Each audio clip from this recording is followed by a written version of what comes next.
Bueno, pues un saludo a todos y quiero agradecer a Geoparque que me dé la oportunidad de estar aquí compartiendo esta conferencia en lata con todos ustedes, en las que les voy a intentar explicar un poco el trabajo que llevamos haciendo en algo más de la última década alrededor del proyecto Montevernorio en su entorno. El proyecto Montevernorio en su entorno empezó siendo un proyecto sobre el yacimiento de Montevernorio, la montaña de Montevernorio, y al final ha acabado siendo un proyecto que se ha extendido por toda una comarca muy grande y que implica distintos tipos de paisaje, distintos tipos de yacimientos, distintos tiempos históricos y del que voy a intentar explicarles ahora mismo simplemente eh, tal vez la parte más interesante, lo que nosotros consideramos que es la parte más interesante del trabajo que hemos realizado en los últimos años, que es un poco el tema que está alrededor del tipo de hábitat, ¿no? Del surgimiento del hábitat o de cómo los humanos transforman el territorio para vivir en él, en este territorio de montaña. Por eso hemos titulado este, esta conferencia Entre las loras y las sierras, que define muy bien el tipo de territorio en el que los humanos habitan y cómo las sociedades humanas se adaptaron a este territorio para poder vivir en él con holgura, ¿no? Para ocuparlo y poder explotarlo. Y ese es el relato un poco que vamos a ver, ¿no? En esta pequeña conferencia. Bien. Eh, Trabajar en montaña como arqueólogos es muy complicado. Es muy complicado porque el paisaje es duro, las condiciones climatológicas y ambientales son duras, encontrar los yacimientos entre masas forestales y brezales, etcétera, es una cosa complicada y dura. En España hay pocos trabajos completos, desarrollados de un modo completo, sobre territorios de montaña que se hayan publicado, que se hayan podido terminar. Uno de ellos que sirve como referencia en el ámbito europeo es el que se desarrolló en Suiza, en la zona del lago Le Mans, y que hubo una exposición que fue una de los elementos o de los hitos fundamentales que nos ha servido de inspiración a otros arqueólogos que trabajábamos en montaña y que queríamos poder conocer un poco cómo era la ocupación de la montaña a lo largo de los siglos de la prehistoria final. Y esta obra que ven aquí, Los Alpes en Le Mans, fue uno de los elementos fundamentales de inspiración que nos demostró que las cosas se pueden hacer. Obviamente, esta exposición tenía detrás muchísimos trabajos con una enorme inversión de presupuesto en investigación a lo largo de varias décadas y nosotros no contábamos con eso. Pero bueno, eh, con ingenio y buena voluntad y mucho sacrificio, nosotros hemos intentado hacer algo parecido y que vamos a continuar haciendo en los próximos años, seguramente en las próximas décadas, lo que nos dé de sí el cuerpo, hasta que lo tengamos lo más avanzado posible y podamos dar respuestas a los grandes interrogantes de cómo se produjo la ocupación, no solo en el territorio en general de Bajo Campo, montaña palentina, las loras, las sierras, etcétera. Bien, en España hay que entender que la prehistoria final, la ocupación de las montañas, está en dependencia de un elemento fundamental, que es la ganadería.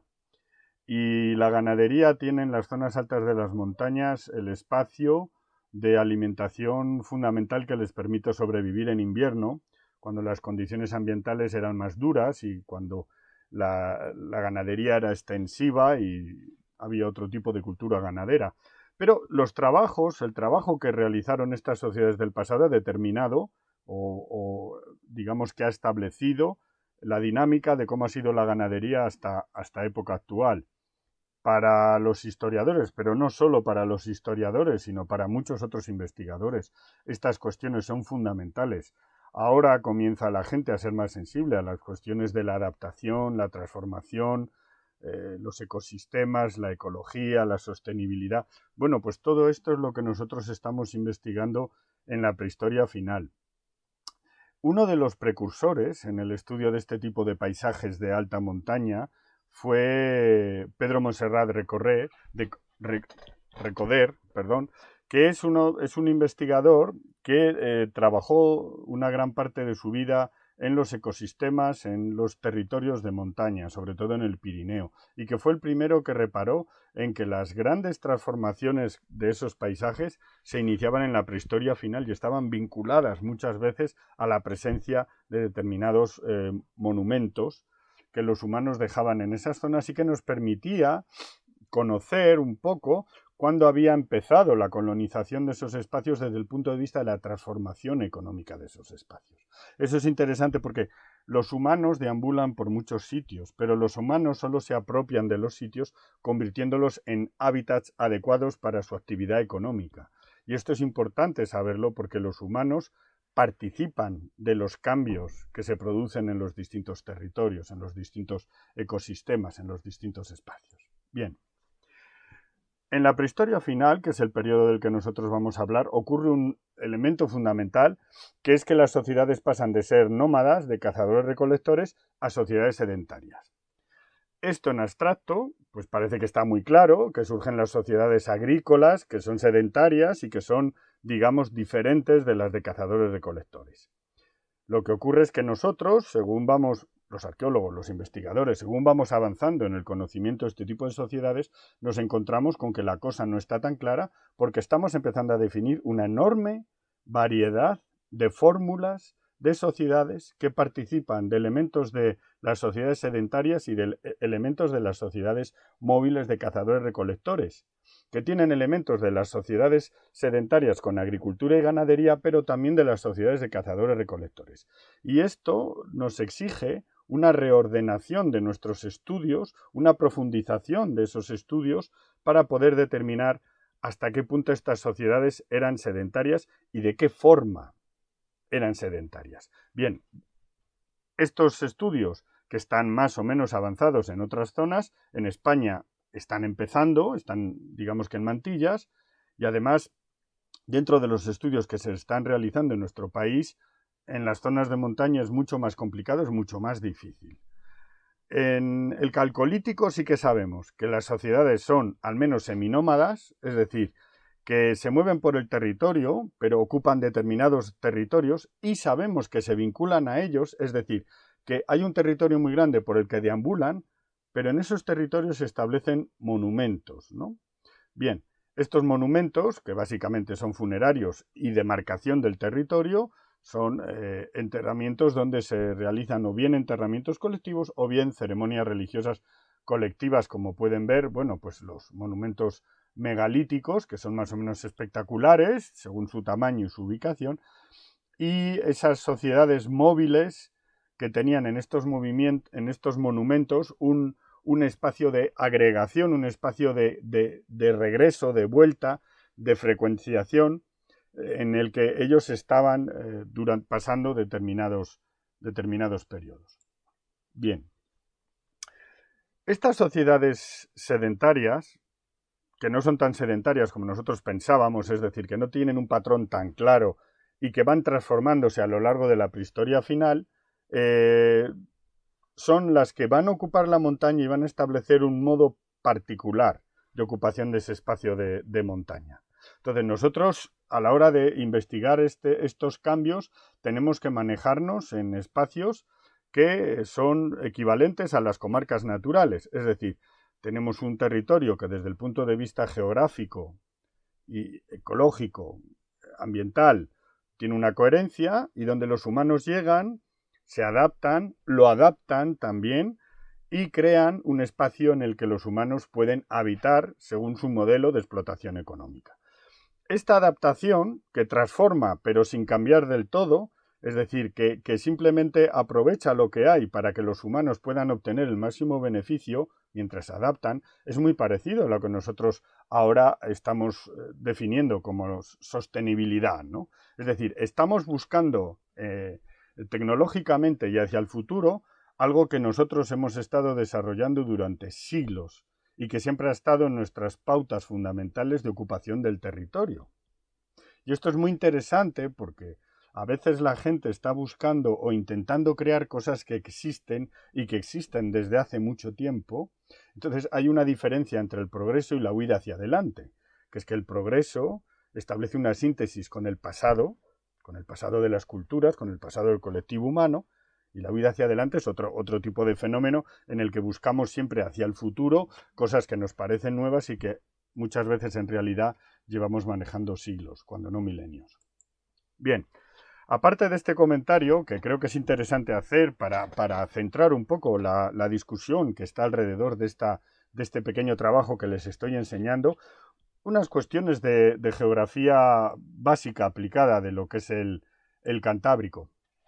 Como ven, la zona del norte de España, del Cantábrico, es una formación montañosa enorme que llamamos Cordillera Cantábrica y que está ordenada a partir de valles que al surgir en el plegamiento, en los plegamientos geológicos, se han cuarteado construyendo valles que en su mayoría están orientados norte a sur. Esto es muy interesante porque no es una cordillera barrera, como no lo es prácticamente ninguna, al Pirineo le pasa lo mismo, sino que son corredores naturales que permiten el paso de unos espacios a otros, a veces más fácil, a veces más complicado, pero que establecen un montón de comarcas o de áreas con condiciones climático-ambientales interesantes, con ecosistemas o microecosistemas particulares que son muy interesantes y que para los humanos son tremendamente rentables. En la prehistoria lo eran y en la prehistoria final muchísimo más, ¿no?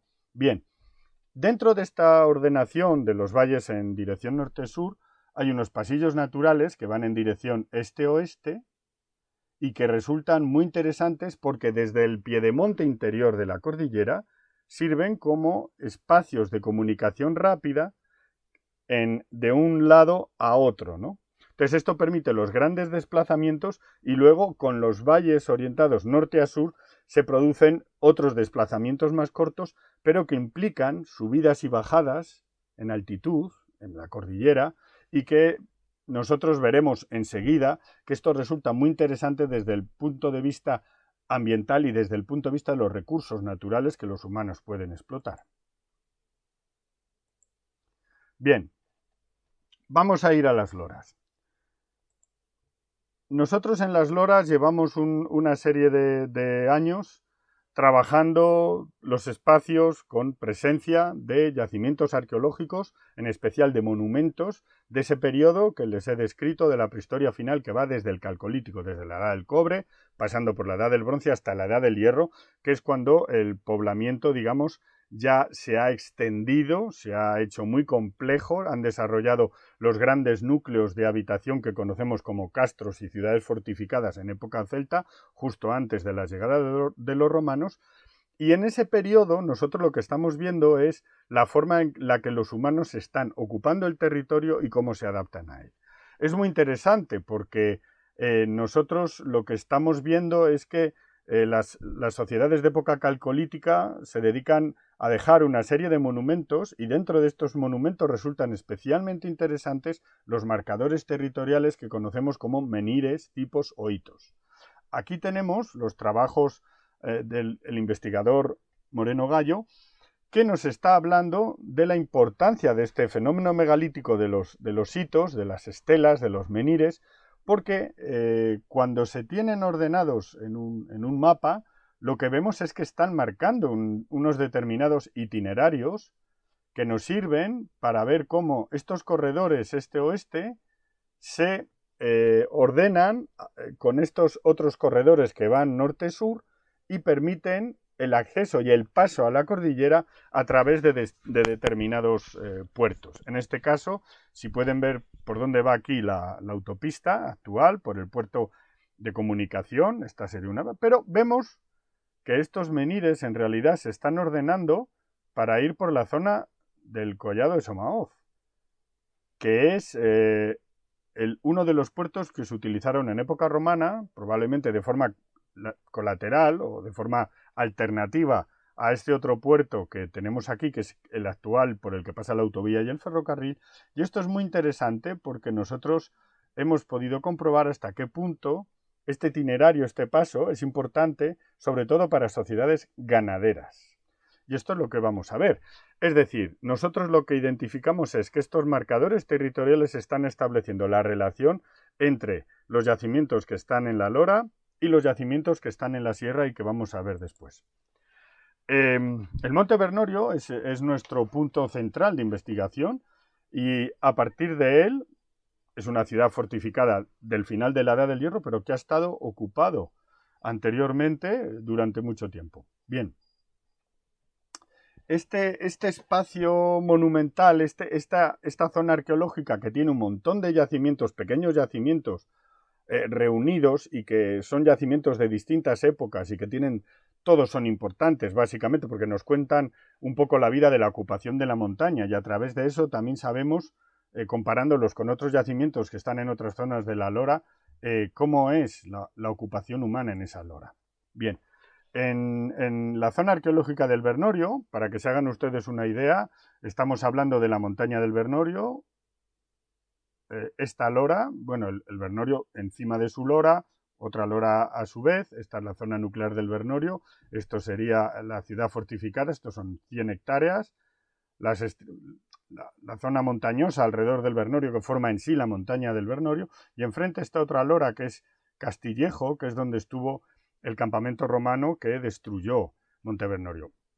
Tiempo antes de que llegaran los romanos, nosotros detectamos que hay una zona de un poblado de época calcolítica final, inicios del bronce, pero que ya está aquí en época calcolítica y que tiene al lado una necrópolis interesante, muy destruida por las labores agrícolas, pero en la que hemos encontrado algunos materiales. Estos son los materiales. Es decir, puntas de metal, hachas y elementos de piedra con los que todavía se trabajan las materias, cerámicas de una calidad, bueno, pues incipiente, mejor, peor hechas. En esta época se hacen cerámicas de una calidad excelente, pero para el día a día y para la cerámica de batalla tampoco trabajan muchísimo. Tienen aquí otras muestras de cerámicas de otros tipos. Y el trabajo de los metales. Bien, este tipo de material nos está situando en el inicio de la Edad del Bronce, que es un periodo muy interesante porque hay un cambio cultural muy importante, hay un cambio también de modelo económico, no es el momento de explicar esto en profundidad, pero sí que es muy interesante porque a partir de este momento lo que vamos a tener es que en el Calcolítico se han construido ya este tipo de marcadores que son visibles en la distancia, sobre todo porque muchos están colocados en las loras, en cimas, donde no es posible el desarrollo de una vegetación densa que los oculte, es decir, son marcadores visuales que desde cierta distancia se pueden llegar a ver.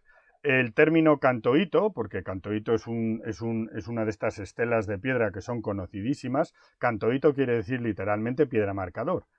Y eso ya nos está diciendo que a lo largo de la historia el uso que esta piedra ha tenido y está frente a la cima del Bernorio. Es decir, el Bernorio está controlando esa ruta que ya mucho antes de que surgiera el castro y la ciudad fortificada posteriormente era importante y ahí está por qué los humanos ocupan esta montaña de modo continuo. Bien, en la Edad del Bronce plena tenemos ya el establecimiento de una serie de espacios rituales compuestos casi siempre por concentraciones tumulares de más o menos desarrollo, es decir, espacios rituales que consisten en túmulos, fundamentalmente, casi todos, que están alrededor de la montaña de Bernorio, aunque lo que no tenemos claro es dónde estaría el núcleo de la Edad del Bronce.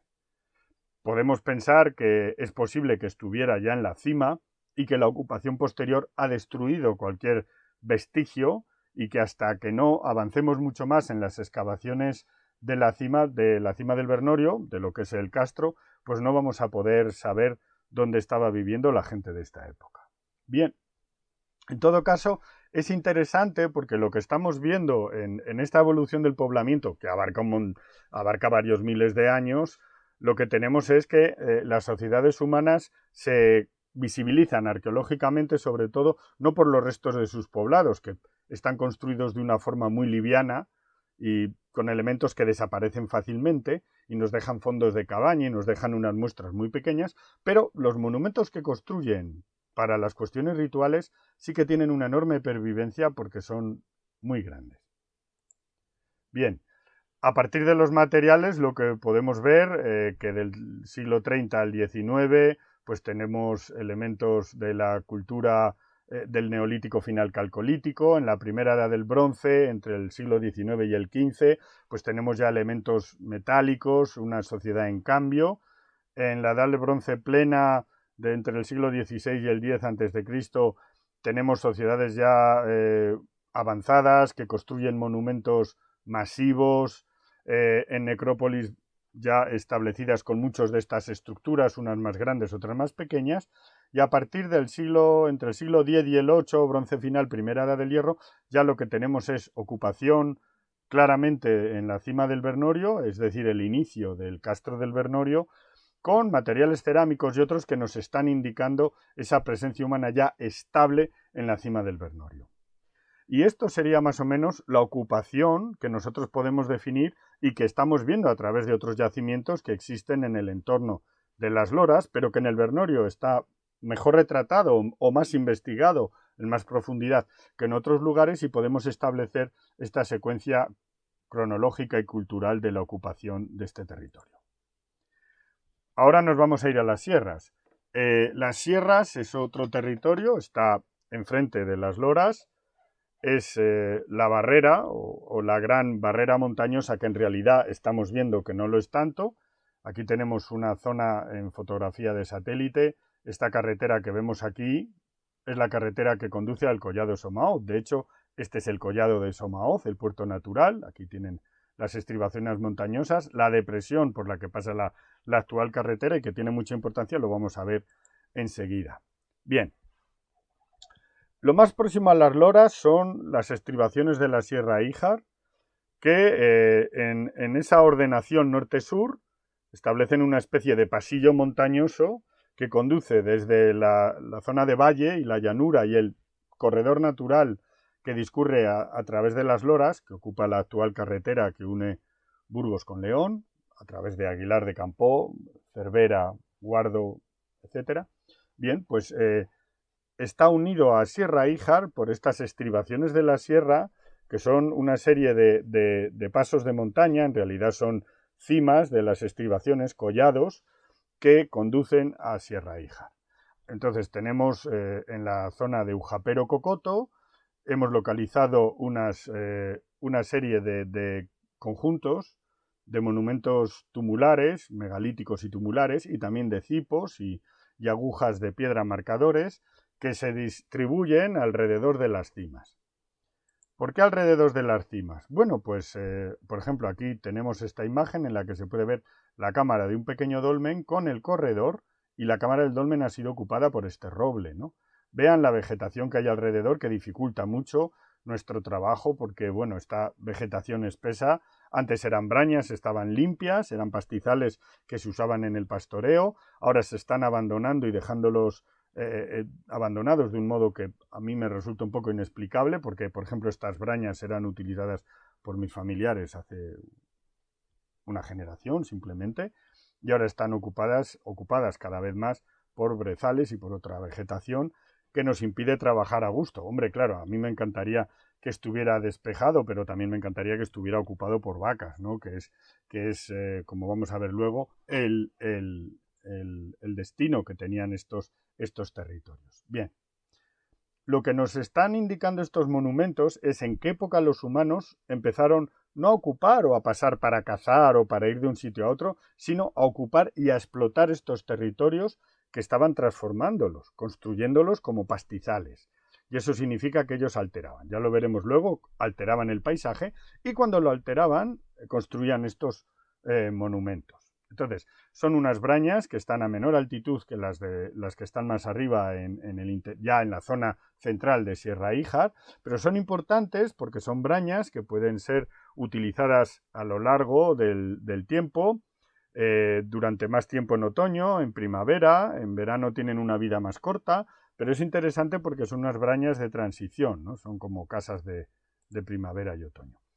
También tenemos monumentos a base de cistas. Aquí tenemos un dibujo estupendo que nos indica un poco cómo serían estos cementerios, en este caso tapados con estelas, con estas grandes estelas o lajas planas de piedra. Aquí lo que se conservan sobre todo son las lajas verticales que formaban parte de las cámaras en las que se enterraban los humanos. Hay materiales, conocemos que la gente ha encontrado aquí materiales de estas épocas, bueno, pues en piedra y en metal, están en manos de coleccionistas privados, de gente que se lo ha encontrado. Algunos nos comentan qué es lo que han encontrado, nos lo enseñan, incluso algunos nos lo permitieron fotografiar y nos han servido como referencia para poder establecer un poco cronológicamente el uso de los monumentos, que son con monumentos similares a los que se encuentran también en las loras y que se construían en época en el mismo periodo de tiempo según el tipo de monumento, como han visto alrededor del Bernorio. Bien, en las Brañas de Brañosera, en una zona también de cruce de caminos importante, pues encontramos también un espacio que ha sido intensivamente ocupado a lo largo de los siglos y ha sido intensivamente ocupado con distintos tipos de monumentos a lo largo de distintos periodos de tiempo, por lo que los monumentos son diversos. ¿Qué tipo de monumentos tenemos aquí? Pues tenemos menires, tenemos estas estelas de piedra dentro de círculos de piedra, tenemos dólmenes, tenemos unas grandes estelas de piedra con decoraciones toscas, incisas, profundas, que resisten mucho tiempo, aunque nosotros no le vemos sentido porque seguramente nos faltan los que ocupaban la superficie que ha quedado expuesta de las piedras, que por meteorización y por desgaste ha desaparecido esos dibujos, pero lo que nosotros podemos ver en este espacio que vemos aquí lleno de estelas caídas, o tal vez deliberadamente destruidas, porque los cambios religiosos a través del tiempo implican que determinados monumentos que simbolizan otras religiones son destruidos a veces simplemente neutralizados, y vamos a ver más ejemplos de esto. Bueno, pues aquí tenemos este tipo de construcciones que formarían conjuntos, como el que podemos ver aquí en esta ilustración, con distintas estelas, que son espacios en los que la gente se reúne. Hay que pensar que cuando la gente sube a la montaña para llevar a sus ganados, estos puntos de confluencia donde los distintos grupos humanos coincidían, eran espacios en los que era muy oportuno reunirse, celebrar, llevarse bien, repartirse los espacios donde el ganado iba a estar, etc. Y seguramente este es el motivo por el que estos monumentos están en estos puntos de reunión, en la intersección de varios caminos, muchas veces al inicio de las brañas o en el acceso a otras brañas más altas que se ocupan a lo largo del verano de modo escalonado, ¿va? Bien, en otra zona, mucho más baja, en el bosque de la Pedrosa, tenemos la zona tumular de Mata del Fraile. La zona tumular de Mata del Fraile es muy interesante porque tiene una gran cantidad de túmulos, son unas 30 hectáreas por las que se distribuyen sobre todo túmulos de piedra y algunos tipos o estelas no muy grandes, son agujas de piedra más pequeñas, pero que están colocados y bueno, es una zona muy difícil de trabajar porque es un bosque de dosel alto, extenso, en el que no podemos utilizar los drones o otros elementos tecnológicos para poder hacer la distribución espacial, y esto implica que el trabajo allí sea muy penoso. Con todo y con eso nosotros excavamos un par de túmulos. Aquí tenemos algunas imágenes de esos túmulos. Fíjense el tamaño de las personas con respecto a estos túmulos que ven aquí uno, aquí otro, aquí tienen otro ya en proceso de excavación. Realizamos excavaciones en distintos años, lo pueden ver en el texto que acompaña a las imágenes. Y en el interior de uno de ellos, donde no aparecieron ningunos restos humanos ni ningunos otros materiales que nos sirvan para poder establecer una cronología de esa ocupación, lo que nosotros nos estamos encontrando es esta estela de piedra. Es decir, esta estela de piedra estaba colocada en el suelo, era un referente, no es una estela muy alta, tiene un metro, bueno, pues dependiendo de dónde esté situada puede ser más visible o menos visible, pero lo interesante es que esta estela estaba clavada, tenía una fosa, una pequeña fosa para colocarla excavada y que después esta estela se tiró, se tumbó, y encima de la estela tumbada se construyó este túmulo de piedra que tiene 6 metros de diámetro y que conserva una altura de 1,10 m, una inversión gigantesca de esfuerzo para una cosa que, si pensamos que esto no tiene ninguna importancia o que como no aparece ningún tesoro dentro, ¿no? Tesoro entre comillas, como no aparecen materiales dentro, pues estos túmulos no tienen ninguna importancia. A ver, aquí hay toneladas de piedra colocadas perfectamente, construyendo una especie de lenteja o semiesfera, ¿no? Elíptica en el terreno, lo suficientemente sólida y bien construida como para que resista 2.500, 3.000 años, lo cual es muy interesante, y tapando esta estela.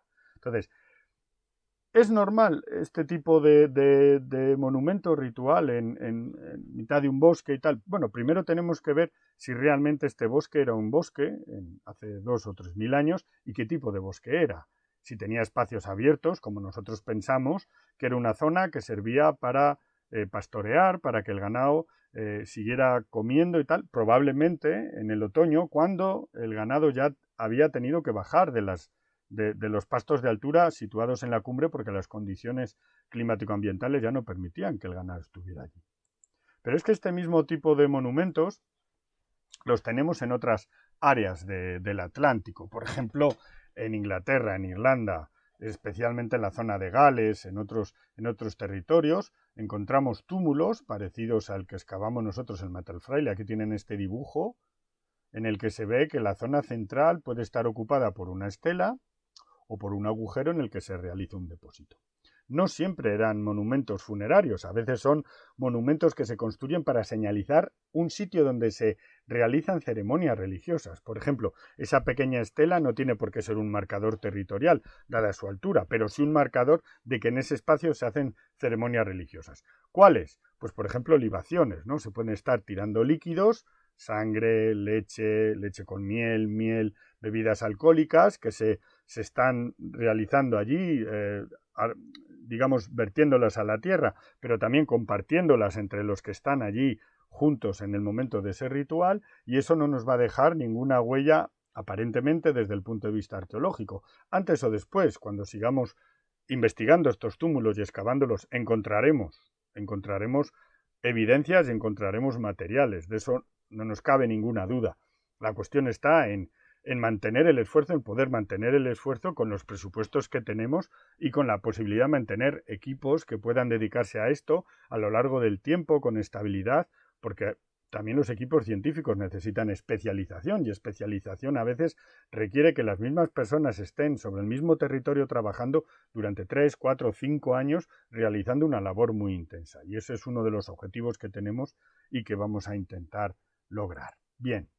Vamos a irnos a la zona tumular de la Braña, que tiene unas características muy especiales porque si ustedes se fijan en esta imagen de satélite, ven que la fotografía está llena de puntitos, como si tuviera una especie de sarpullido, en unas zonas más y en otras menos. Estos puntitos blancos que ustedes ven aquí son túmulos de piedra. Son túmulos de piedra que tienen unos diámetros grandes, a veces impresionantes, y que pese a la vegetación que les rodea y que a veces les cubre, por ejemplo, hay zonas por aquí en el que la vegetación está tapando túmulos también que existen y que nosotros sabemos que están ahí, pero la foto de satélite llega a capturar concentraciones de túmulos, no todos los puntos blancos que ven aquí lo son, pero una gran parte de ellos sí, porque lo hemos comprobado sobre el terreno. Bien, ahora van a ver fotos a ese respecto. ¿Cuántos túmulos hay? Probablemente centenares. Es seguramente uno de los espacios rituales de la Edad del Bronce y la Edad del Hierro con una densidad más grandes de los que se conocen en Europa. Nosotros lo estamos trabajando poco a poco, según vamos pudiendo realizar registros, y le prestamos mucha atención y trabajamos mucho en este entorno porque nos resulta extremadamente interesante, porque está dibujando un fenómeno cultural y religioso de vinculación a esas brañas, a esos espacios de pastizal en lo alto de las montañas, interesantísimo a lo largo de milenios. Bien, vamos a ver cómo son estos monumentos. Pues estos monumentos son, como ven ustedes aquí, por ejemplo, este círculo que tiene un cipo, un pequeño cipo, en uno de los extremos y un espacio, es un túmulo de tipo anular. Otros túmulos son más densos, es decir, tienen todas estas piedras formando estos túmulos. No solo esto, sino que además la densidad de la concentración de túmulos en algunos espacios en la ladera es intensísima. Ven aquí cómo están marcados estos túmulos, ven aquí otro túmulo, y aquí otro, aquí se ve otro. Ahora, fíjense ustedes en esta zona, los túmulos que tenemos aquí, el tamaño que tienen comparado con esta persona que soy yo. Aquí me ven en otra fotografía, 1,85 m, aquí ven un gran círculo de piedra, aquí ven túmulos, pero fíjense también en otra cosa que les voy a explicar, este largo muro de piedra, si se ve a esta distancia, es casi como una muralla. ¿Y qué es lo que encierra? No encierra nada, es que es un muro lineal. ¿Y qué hace ahí? ¿Por qué está construido ahí un muro lineal? Bueno, existen también en zonas de Gales, Inglaterra, Escocia, hay este tipo de muros y parece ser que se considera o se piensa que eran muros ceremoniales que servían para establecer itinerarios, es decir, para recorrerlos y volver, recorrerlos y volver. Son procesiones en realidad, procesiones realizadas dentro de las coordenadas culturales que tenía esta gente hace, como les indico, 2.000, 3.000, 3.500 años, 4.000 años. Bien, la importancia de estos espacios, gigantesca. La cantidad, imagínense la densidad de monumentos que hay como para que la propia Braña esté tan ocupada de monumentos que se haya convertido más en un espacio ritual que en una Braña propiamente dicho, ¿no? Bien. También hemos ido más al interior de la cordillera y hemos identificado unas zonas donde también hemos encontrado no solo pastizales, sino también monumentos, círculos de piedra, túmulos, probablemente cistas y tal, y de pronto nos hemos encontrado en la zona de Sel de la Fuente, Cueva del Cobre, pues una serie de minas de la prehistoria final, casi a 2.000 metros de altitud, por lo tanto estamos hablando de minas de cobre, porque son de cobre, que solo se pueden explotar y ocupar en el periodo del verano, cuando hay mejores condiciones climático-ambientales, y esto es muy interesante porque nos está indicando una estacionalidad y una simultaneidad de la explotación ganadera con la explotación minera. Y eso es muy interesante porque estos yacimientos están aquí. ¿Qué tipo de yacimientos son? Bueno, pues galerías que se conservan, vean ustedes, está inundada, otras están secas, y aquí vemos en esta foto, que ha pixelado un poco, pero podemos ver los macizos, calizos, donde están los filones de azuritas y malaquitas, de mineral de cobre, y las terreras, las pedreras, que generaron esas minas. Bien, aquí tienen una imagen de esas pedreras. Consideren ustedes el volumen de material que se ha sacado de esas minas, es decir, algunas están prácticamente agotadas. No descartamos explotación en época moderna, pero tenemos también las galerías prehistóricas excavadas según un modelo prehistórico de explotación de este tipo de galerías que conocemos de otros sitios, de Suiza, de Francia, en la zona de los Alpes, el Pirineo, etcétera. Y también, muy interesante, encontramos vestigios de piedra calcinada y escorias por reducción de los metales a pie de galería. Es decir, se explotaba el metal, no se transportaba el mineral al valle para transformarlo, sino que ahí mismo, probablemente aprovechando elementos vegetales que había que eliminar de los pastizales, como era el brezo. La gente que es de por la montaña, pues sabe que el brezo, tanto el tallo como la raíz, especialmente la raíz, tiene una capacidad calorífica enorme. Carboneado o simplemente en hoguera sirve perfectamente en hornos muy rudimentarios para poder reducir estos minerales metálicos y extraer unos núcleos ya de metal, de bronce, o bueno, cobre arseniado, que al final es casi ya bronce, vamos a decir cobre, que sería lo que se transportaba al fondo del valle. Vean ustedes en esta ilustración, esta reconstrucción de estas labores, ¿no?, de minería, como les he dicho, pues seguramente simultaneadas con el aprovechamiento estival de los pastizales. Muy interesante porque además de los monumentos, ¿no?, que están alrededor de estas zonas, de estos túmulos y círculos de piedra, lo que tenemos son las explotaciones de minas y nos están situando este tipo de monumentos muy bien en la época de la edad del bronce y de la primera y segunda edad del hierro. Habría que hacer una investigación mucho más profunda de estos yacimientos. Nosotros los prospectamos siempre que podemos, pero hay que tener en cuenta que, por ejemplo, excavar una de estas galerías y hacerlo arqueológicamente bien significa una inversión enorme, porque tendríamos que desplazar un equipo entero allí durante semanas para realizar la excavación. Tendrían que estar allí. Esto sí que es arqueología ya no de montaña, sino alpina. Necesita una infraestructura enorme y esto es lo que nosotros estamos intentando conseguir, que son más fondos para poder desarrollar el proyecto hasta el límite de lo que se podría llegar a conseguir realizando en profundidad una serie de intervenciones arqueológicas más intensas. Y es lo que nosotros estamos negociando y estamos tratando ahora para conseguir esos fondos y esa infraestructura para poderlo hacer. Y yo creo que lo podremos hacer dentro de ya poco tiempo. Bien, vamos ya a ir hacia la recta final de esta conferencia y les voy a enseñar un mapa de lo que es, aquí están las loras, esta sería la zona de Bajo Campo, Montaña Palentina, Campo de Suso, Campo de Yuso, esto ya es Cantabria, y las zonas donde nosotros hemos estado prospectando. Se pueden imaginar ustedes que hacen falta años de pasear por zonas de bosques y por zona de montaña para poder localizar este tipo de monumentos que están, ya les digo muchas veces, completamente ocultos por la vegetación, y a nosotros nos ha llevado años el ordenar toda esta información y situar cada elemento. Algunos de estos puntos no son monumentos aislados, sino, les insisto, son agrupaciones, zonas rituales compuestas por muchos de estos monumentos. Y tenemos un poco la distribución de dónde están estos monumentos, tanto en las loras como en la montaña.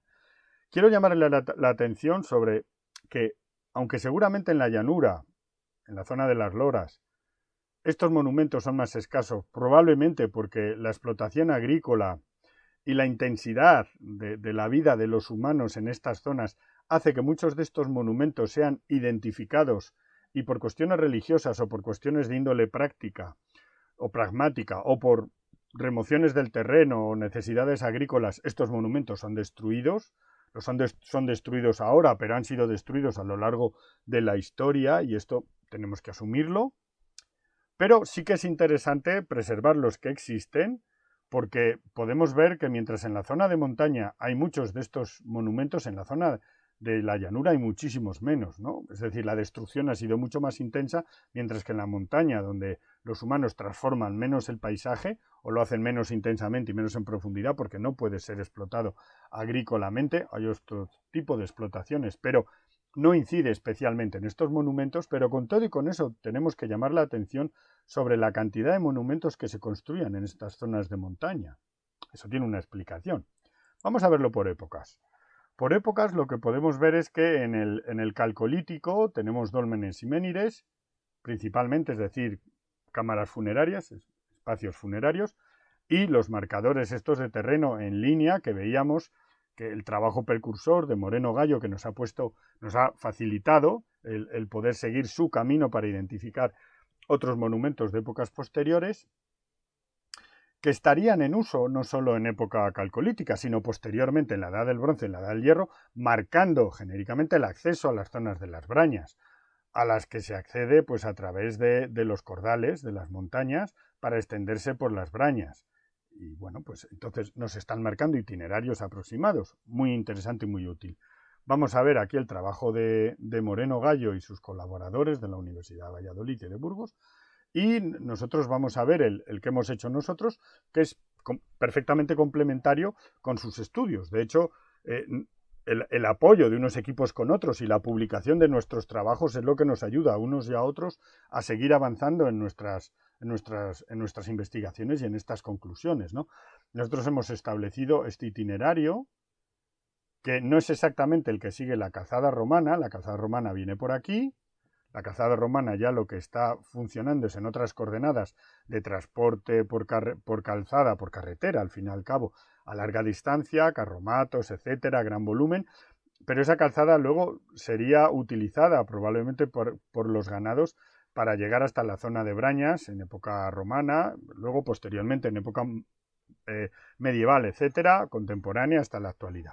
¿Qué es lo que tenemos nosotros en este otro itinerario? Pues lo que tenemos es el itinerario que se seguía en la prehistoria cuando se utilizaban los cordeles de las estribaciones de la sierra para acceder hasta las Brañas. ¿Por qué los cordeles? Porque era donde menos vegetación había, era el espacio despejado, y esto ha sido así también en la Edad del Bronce y en la Edad del Hierro. Les recuerdo, los campamentos romanos de las guerras cántabras están también en estos cordeles, porque era la zona en la que en verano uno podía moverse más rápida y fácilmente en un territorio que debía tener una vegetación muy densa y todo tipo de espacios complicados.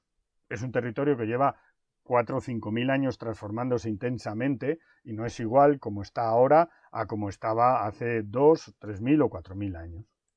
Bien, ahora vamos a ir a la cuestión fundamental. ¿Dónde están estos monumentos? ¿Qué es lo que interesaba a los humanos? Es decir, la mayor inversión de trabajo colectivo, la mayor monumentalización de los espacios, de los paisajes, de los, como lo quieran llamar ustedes, está alrededor de las zonas de Brañas.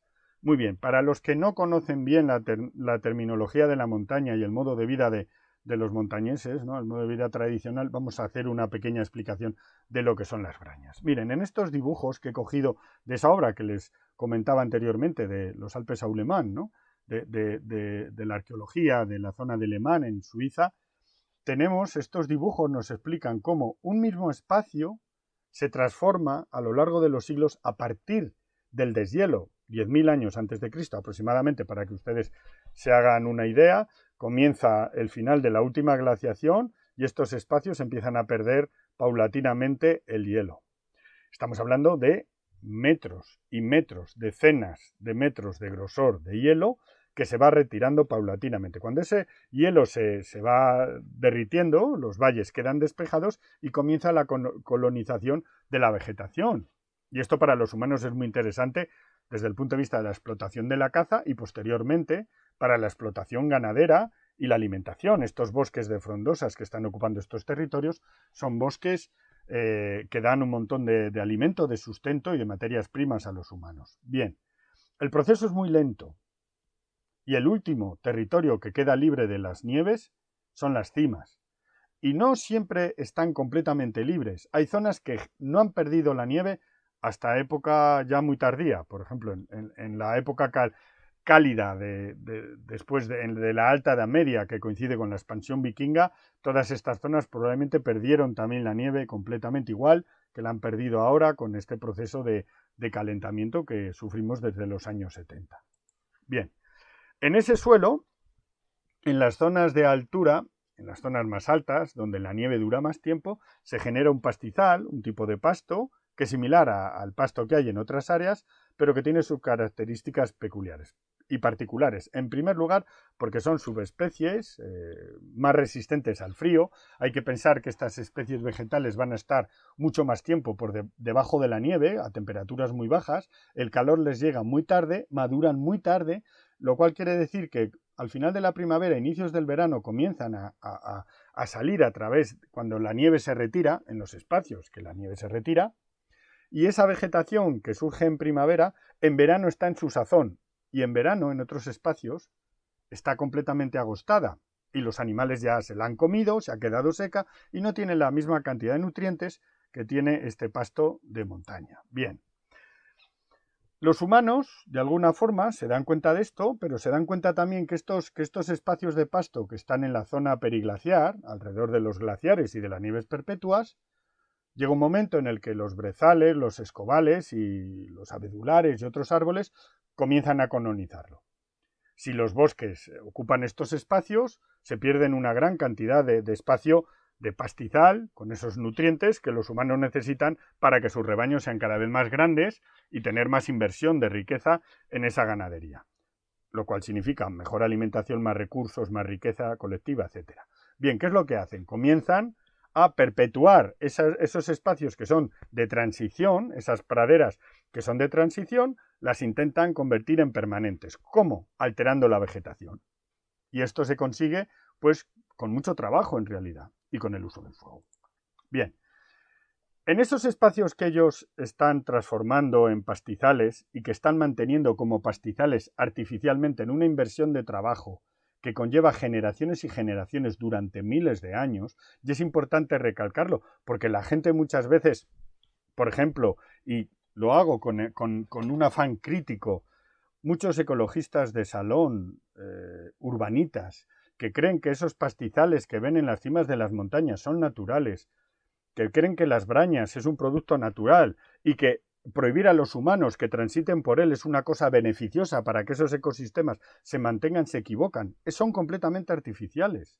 Están construidos por los humanos. Están construidos y mantenidos por los humanos a lo largo de miles de años en un esfuerzo gigantesco para conseguir uno de los espacios más rentables desde el punto de vista económico que los humanos en Europa han sido capaces de construir y que deberíamos mirar con mucha más atención y prestándole no solo más respeto, sino también más atención a lo que significaría su desaparición. Bien, en esas brañas donde los colectivos humanos se reúnen durante todo un verano para estar con el ganado, manteniéndolo engordando, mientras otra parte de la familia o de ese grupo humano está viviendo en los valles, implica que esos vecinos circunstanciales, que a veces provienen de sitios distantes y que se ven mucho en verano, pero en invierno casi no se ven o se ven muy poco, cuando se reúnen se tienen que llevar bien, porque es imposible explotar ganaderamente las brañas si uno está con enfrentamientos y con violencia continua. Entonces, la forma de llevarse bien es realizar ceremonias religiosas conjuntas, realizar sacrificios, banquetes, sociabilizar. Sociabilizar significa llevarse bien. Y estos espacios de sociabilidad generan estos monumentos que son como la consagración o la firma permanente de esa sociabilidad humana que tiene que estar sancionada por los dioses. Esta gente cree en sus religiones y la forma de vincular a humanos y a dioses en esa sociabilidad es la construcción en esos espacios rituales donde se hacen las ceremonias religiosas de estos monumentos.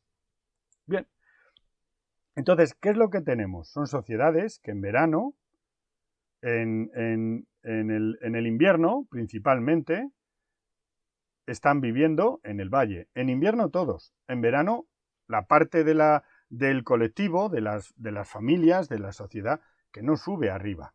Porque arriba una parte de la sociedad sube a pasar el verano en la cordillera, pero en primavera y en otoño hay unos espacios de transición en las alturas medias que también son explotados ganaderamente, desde el punto de vista ganadero.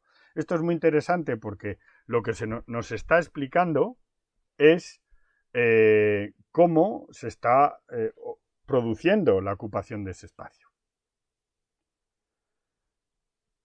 Vamos a ver el término braña, que antes se me ha olvidado decíroslo. El término braña viene de la palabra céltica, indoeuropea, bragna, que significa prado húmedo.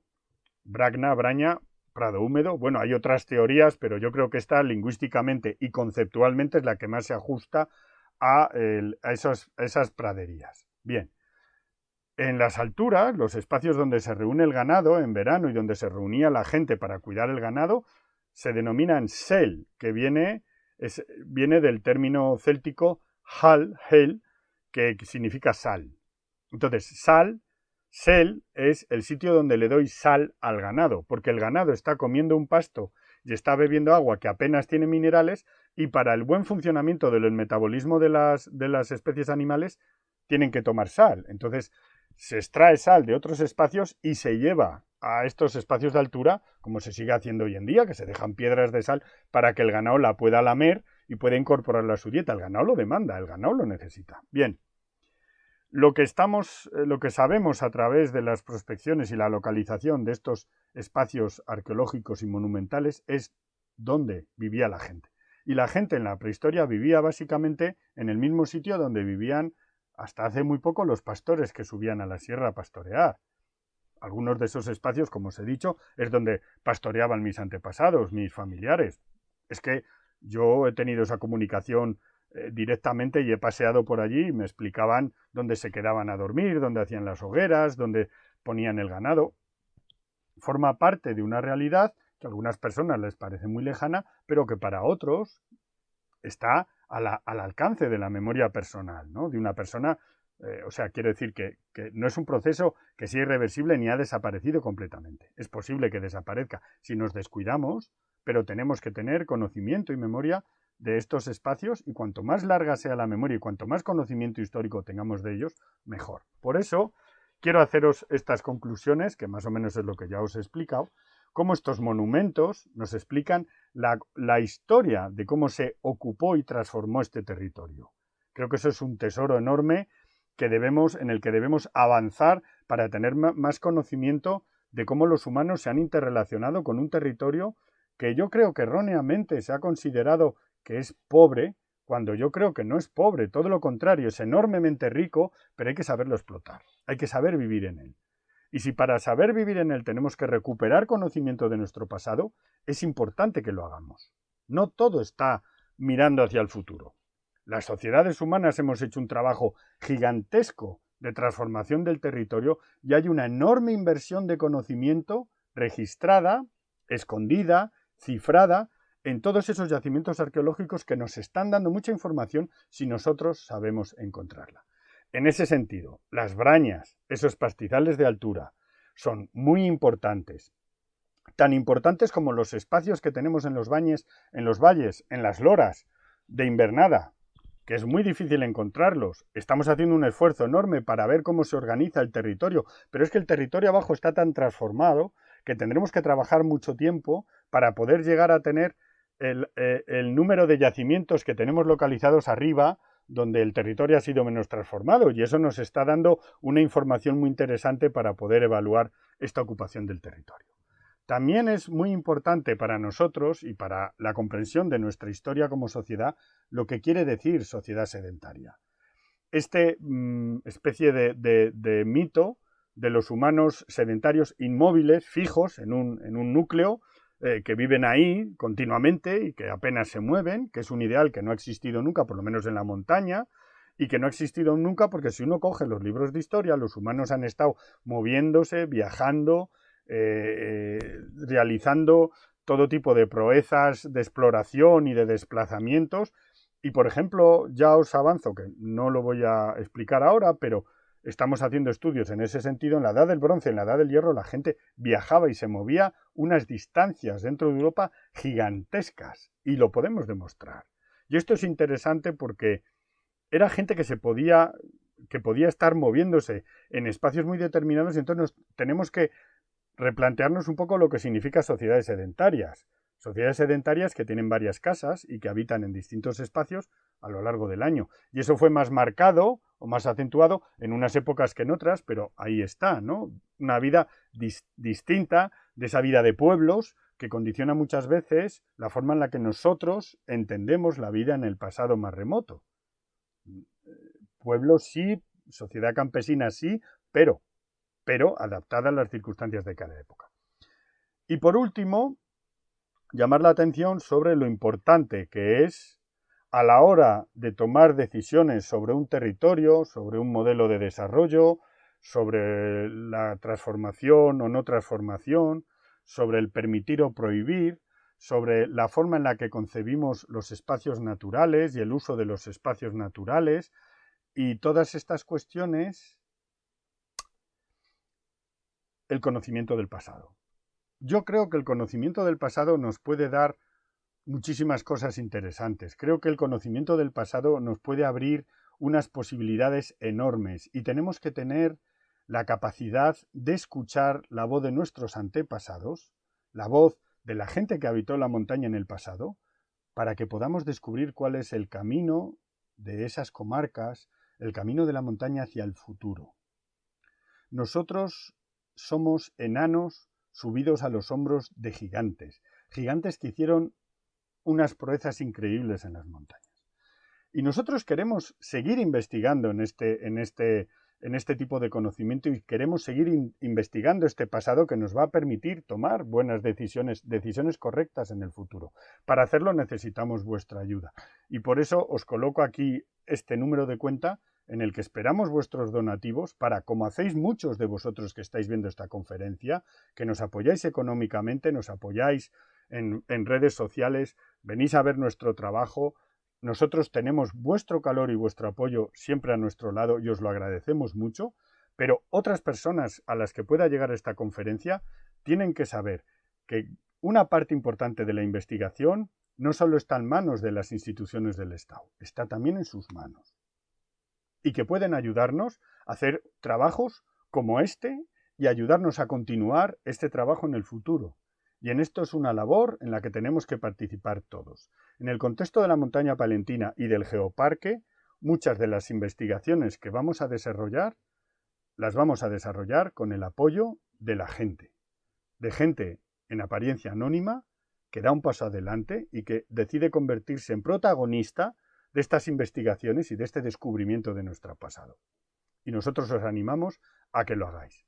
Espero que la conferencia os haya gustado, espero que haya despertado vuestro interés. Hay muchísimo más que explicar, muchísimo más de lo que hablar, muchísimo más además por descubrir y durante los próximos años queremos que sigáis ahí con interés, atentos a lo que nosotros vayamos descubriendo, porque nosotros lo vamos a compartir con vosotros. Muchas gracias en el nombre del INVEAC y de todos los que trabajamos en estas investigaciones y espero, repito, que la conferencia os haya gustado y que contribuyáis a ayudarnos. Muchas gracias.